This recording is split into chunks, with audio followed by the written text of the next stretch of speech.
Families fleeing Sudan are arriving in remote parts of northern South Sudan, where humanitarian agencies are struggling to provide emergency aid.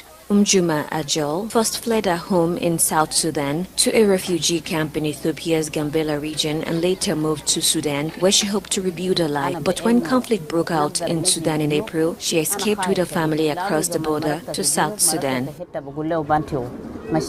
I never wanted to come back to South Sudan because of the way we left in 2016. It's a terrible memory that still comes to my mind. I was in Bentiu when war broke out. We had to walk 14 kilometers from Bentiu to Gambela to find safety. We later settled in Sudan.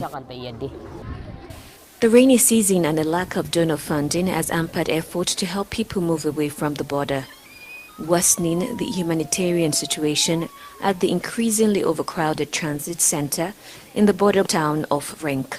Our main role as UNHCR here is to manage the transit center, to ensure that refugees and returnees coming from Sudan have access to water, clean water.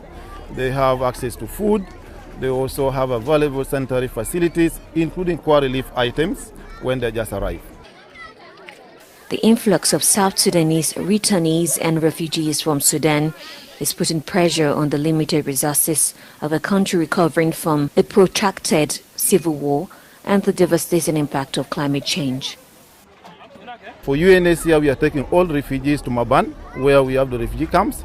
For the South Sudanese returnees, we are working closely with other partners like IOM to make sure they transfer them to their places of origin. Since the start of the conflict in Sudan in April, about 6 million people have been forced to flee their homes in 6 months, with no end to the violence in sight. Many people seeking safety continue to arrive in neighboring countries.